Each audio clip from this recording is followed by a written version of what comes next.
Umaasa si Senador Pampilo Ping Lacson na sana'y hindi mauwi sa ganap na mas seryosong kahinatnan ang mga pagwawala ni dating Senate President Alan Peter Cayetano, lalo na umano sa kanyang Facebook Live.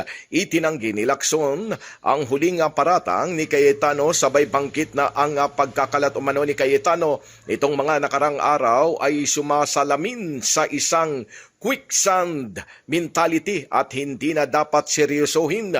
Sa isang talumpate na post sa Facebook Live nitong Biyernes, nagbitiw ng bagong paratang laban kay Lacson at ibang miyembro ng Senate Majority Bloc. Tinawag niya si Senate President Pro Tempore Vicente Tito Soto III at Senador Raffy Tulfo na tuta ni Pangulong Ferdinand R. Marcos Jr.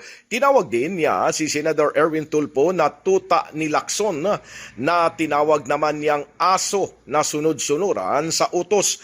Naalala ni Senador Lacson na tinulungan at sinuportahan umano niya si Cayetano noong una itong tumakbo sa pagkasenador sa midterm elections noong 2007 sa panahon ng Administrasyong Arroyo. Matatandaan umano na noon ay malaki ang tsansa niyang manalo. Samantalang nasa alanganing posisyon si Cayetano dahil nagpasok ang administrasyon ni dating Pangulong Gloria Macapagal Arroyo ng isang Noisan candidate na nagngangalang Joselito Cayetano at gumagamit din ng palayaw na Peter. Kapwa sila tumakbo noon sa ilalim ng genuine opposition kasama ang iba pang kilalang kandidato ng opposition, kabilang ang yumaong si Benigno Noynoy Aquino III, Loren Ligarda, Francis Escudero at Aquilino Coco Pimentel III. Ngunit ngayon, sinabi ni Lacson na tila nalubog na si Cayetano sa kanyang quicksand mentality